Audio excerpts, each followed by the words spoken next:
Hello देसी विज्ञान को एक बार फिर स्वागत है आप सभी का हमारी फ्यूचर टेक सीरीज में। मेरे पहले एपिसोड में मैंने फ्यूचर की दुनिया के कुछ अनोखे फोनों के बारे में जानकारी दी थी और साथ ही साथ में आप सभी से एक सवाल पूछा था। वो सवाल था कि आने वाले समय में हम वर्चुअल रियलिटी को किस किस फील्ड में किस किस तरीके से इस्तेमाल कर पाएंगे। और आप सब में से कई लोगों ने अपने व्यूज बताए और हमें उनमें से जो व्यू सबसे बढ़िया लगा वो था आर्यन गुप्ता का। उनका कहना है कि हम वर्चुअल रियलिटी को हर तरीके से इस्तेमाल कर सकते हैं। एग्जाम्पल के तौर पर स्कूल्स में हाईली एडवांस एआई और वीआर के कॉम्बिनेशन की मदद से वर्चुअल टीचर्स बना सकते हैं। इसकी मदद से हमारी कंट्री में टीचर्स के कम होने की प्रॉब्लम से डील किया जा सकता है। दोस्तों, आप सबके इतने अच्छे कमेंट्स के बाद मैंने सोचा कि ये एपिसोड पूरी तरीके से वर्चुअल रियलिटी पर ही बेस्ड कर देते हैं। तो दोस्तों, आज की इस वीडियो की मदद से हम ये समझेंगे कि फ्यूचर में वर्चुअल रियलिटी की क्या इंपॉर्टेंस है। तो चलिए दोस्तों, तैयार हो जाइए हमारी फ्यूचर में जाने वाली टाइम मशीन में बैठने के लिए और कुछ नया जानने, सीखने और सोचने के लिए। और दोस्तों, एक बात याद रखिए, इस टाइम मशीन को अच्छी तरीके चलाने के लिए हमें आपके सब्सक्राइब, लाइक और कमेंट्स की बहुत जरूरत है। तो चलिए चलते हैं फ्यूचर में। नंबर 5। दोस्तों, आप सभी को याद होगा लास्ट वीडियो के एंडिंग में हमने बात की थी कि आने वाले समय में किस प्रकार हम अपने आसपास के एनवायरनमेंट को अपने हिसाब से वर्चुअली मॉडिफाई कर सकेंगे, लेकिन वो तो बस एक ट्रेलर था। दोस्तों, हम सब ये जानते हैं कि एवरीथिंग इज पॉसिबल। हमारे पूरे यूनिवर्स में ऐसा कुछ भी नहीं है जो इम्पॉसिबल हो। तो दोस्तों, अब उसी ट्रेलर को बेस लेते हुए हम डिस्कस करें कि आने वाले समय में किस प्रकार हम अपने आसपास के एनवायरनमेंट को एक वर्चुअल एनवायरनमेंट में बदल पाएंगे। दोस्तों, ये सब कुछ पॉसिबल एक हाईली एडवांस्ड एआई सिस्टम से, जो आसपास की जगह को स्कैन करके वहीं पर ही गेम के लिए एक बैटल ग्राउंड को डिजाइन कर पाएगी और हम अपने हेडसेट्स की मदद से उस एनवायरनमेंट को देखकर फील कर पाएंगे। जैसा कि हमने पहले डिस्कस किया था पोकेमॉन गो गेम के फ्यूचर के बारे में कि किस प्रकार हम अपने आसपास की जगह को पोकेमॉन वर्ल्ड में बदल पाएंगे, तो वो सब सिर्फ इस स्कैनिंग टेक्नोलॉजी की बदौलत पॉसिबल है। दोस्तों, अगर आप ऐसा सोच रहे हैं कि ये स्कैनिंग टेक्नोलॉजी कैसे पॉसिबल है, तो दोस्तों हम इंसानों ने इस चीज़ पे भी सोच विचार कर रखा है। दोस्तों, इस स्कैनिंग टेक्नोलॉजी को पहले ही बनाया जा चुका है और इसे हम 3D स्कैनिंग के नाम से जानते हैं। ये टेक्नोलॉजी 3D प्रिंटर्स में यूज होती है। दोस्तों, हम इन 3D प्रिंटर्स के बारे में भी फिर कभी बात करेंगे। अभी अपने मेन टॉपिक पर आते हैं। दोस्तों, वर्चुअल एनवायरनमेंट बनाने के लिए जिस लेवल की स्कैनिंग हमें करनी है वो ये 3D स्कैनिंग नहीं कर सकती, क्योंकि इस टेक्नोलॉजी को स्कैन करने में बहुत टाइम लगता है। लेकिन एक दिन ये टेक्नोलॉजी इतनी ज़्यादा एडवांस हो जाएगी कि इसकी मदद से हम वर्चुअल एनवायरनमेंट बना पाएंगे। नंबर 4। दोस्तों, वर्चुअल रियलिटी का असली मतलब क्या है, क्या आपने कभी सोचा है? दोस्तों, वर्चुअल रियलिटी हम इंसानों द्वारा बनाई गई वो अलग रियलिटी है जिसमें हम जी सकते हैं। तो दोस्तों, एक अलग दुनिया में जीने के लिए क्या उसे देखना काफी है? नहीं दोस्तों, जब तक ये फील ना हो कि हम एक अलग दुनिया में हैं, तो दोस्तों उस दुनिया के होने का क्या फायदा? दोस्तों, इस चीज को ध्यान में रखते हुए हैप्टिक सूट्स को बनाया जा रहा है, जो TENS सिस्टम यानी ट्रांसक्यूटेनियस इलेक्ट्रिकल नर्व स्टिमुलेशन पर काम करती है। आसान शब्दों में ये कुछ ऐसी इलेक्ट्रिकल इम्पल्सेस छोड़ती हैं जिससे हमें सेंसेशन फील होती है। दोस्तों, असल में इस सूट को गेमिंग के लिए नहीं, ट्रेनिंग के लिए बनाया जा रहा है। दोस्तों, किसी भी प्रकार की ट्रेनिंग में स्किल डेवलपमेंट के लिए बहुत से ह्यूमन रिसोर्सेज यूज होते हैं।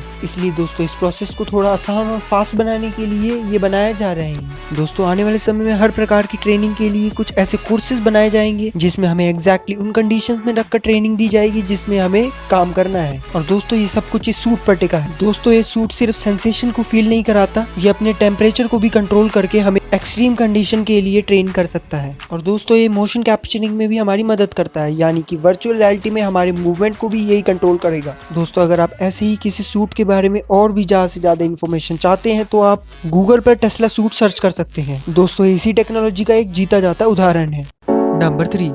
दोस्तों, अगर आपको पार्ट नंबर 5 में ऐसा लगा हो कि वर्चुअल रियलिटी को गेमिंग में यूज करने के लिए बहुत ज्यादा जगह की जरूरत है ताकि हम अपने वर्चुअल वर्ल्ड में अपने हिसाब से ट्रैवल कर पाएं, तो दोस्तों आपके लिए फ्यूचर में है हैमस्टर बॉल ट्रेडमिल। ये बाकी सभी वर्चुअल रियलिटी के ट्रेडमिल से हटके हमें एक बहुत ही ज्यादा कंफर्टेबल एक्सपीरियंस देता है वर्चुअल गेमिंग में। दोस्तों, इसे पूरी तरीके से बनाया जा चुका है, लेकिन अभी ये सिर्फ VR स्टार पार्क जैसी जगहों पर मिलेगा। लेकिन आने वाले समय में इसका साइज और छोटा करके हम इसे अपने घर में भी यूज कर पाएंगे। और दोस्तों, एक बात और, अगर आप ये नहीं जानते हैं कि VR स्टार पार्क क्या है, तो मैं आपको बता दूं कि ये एक ऐसा थीम पार्क है जिसमें आपको आज तक की बनाई गई सभी टेक्नोलॉजीज जो वर्चुअल रियलिटी पर बेस्ड है वो दिखेंगी। पर अफसोस दोस्तों, ये पार्क चाइना में है। नंबर 2 दोस्तों, वर्चुअल रियलिटी का एक्सपीरियंस करने के लिए सबसे जरूरी है हेडसेट्स। दोस्तों आज के हेडसेट बहुत ही बड़े, भारी और अनकंफर्टेबल होते हैं। दोस्तों अगर हमें पूरी तरीके से वर्चुअल रियलिटी को एक्सपीरियंस करना है तो हेडसेट्स को बहुत ही छोटा और हल्का होना होगा, ताकि हमें ये बिल्कुल भी ना पता लगे कि हमने हेडसेट्स पहन रखे हैं। दोस्तों इस चीज के लिए VR टेक्नोलॉजी हेडसेट्स को लगातार डेवलप किया जा रहा है। दोस्तों मेरे हिसाब से अभी तक के सबसे कंफर्टेबल हेडसेट एक ग्लासेस की फॉर्म में है, जिसे पैनासोनिक ने एक प्रोटोटाइप के रूप में बनाया है। और दोस्तों इसका एक हेडसेट डिजाइन भी है जो कि अपने वेट को पूरी सर पर इवनली डिस्ट्रीब्यूट कर देता है। लेकिन दोस्तों हम सब जानते हैं कि इन हेडसेट्स का असली फ्यूचर कुछ ऐसा कॉन्टैक्ट लेंस के रूप में होगा जो पूरी तरीके से हमारी आंखों की तरह काम करेगा। दोस्तों अगर हम इसके बारे में बात करें कि ये कैसे काम करेगा, तो दोस्तों इसमें OLED ग्लासेस या फिर LED ग्लासेस का यूज किया जाएगा। दोस्तों ज्यादातर साइंटिस्ट इसमें LED ग्लासेस को यूज करना चाहते हैं, लेकिन LED ग्लासेस की लाइट हमारी आंखों पर ज्यादा इफेक्ट डालती है as compare to OLED glasses, इसलिए अभी ये कंफर्म नहीं है कि इनमें कौन से ग्लासेस यूज किए जाएंगे। दोस्तों ऐसे कॉन्टैक्ट लेंसेज बनाने में सबसे ज्यादा प्रॉब्लम है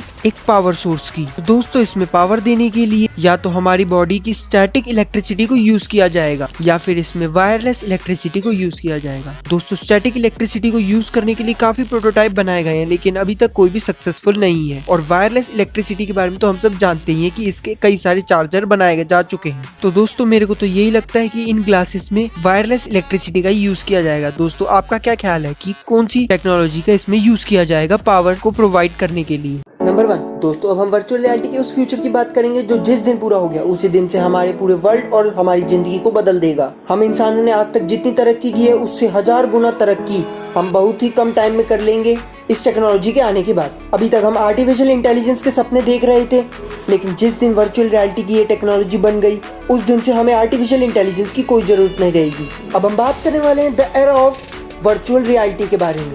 दोस्तों ये टेक्नोलॉजी एक नए युग की शुरुआत करेगी। दोस्तों ये टेक्नोलॉजी है न्यूरालिंक।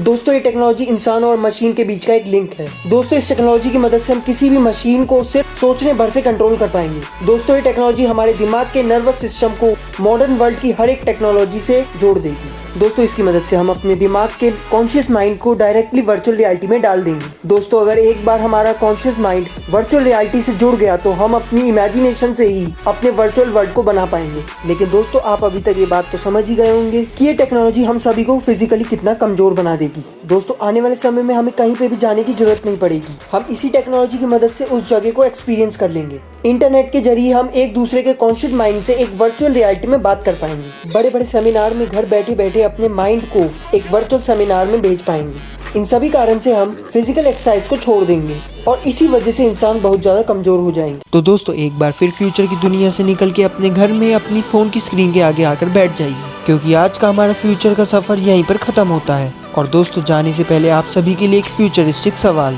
दोस्तों वर्चुअल रियलिटी का अपने रियल वर्ल्ड में तरह तरह से इस्तेमाल होता देख सबसे पहले आपके दिमाग में इस वर्चुअल रियलिटी की मदद से कौन सा काम करने का विचार आया? दोस्तों अगर मैं अपनी बताऊं तो मुझे घर पर बैठकर VR टेक की मदद से कार ड्राइविंग का रियल एक्सपीरियंस लेना है। तो दोस्तों अब आप मुझे बताइए कि आप अपने कमरे को किस तरीके से मॉडिफाई करेंगी जिससे आप ऐसा कर पाएं। और याद रखिए आपको हमारी वीडियो में बताए गए टेक्नोलॉजीज की ही मदद से अपने कमरे को मॉडिफाई करना है। तो चलिए दोस्तों आज के लिए इतना ही। जिसका जवाब हमें पिछली बार की तरह अच्छा लगेगा हम उसका नाम अगली वीडियो में मेंशन करेंगे। तब तक के लिए thank you and bye bye.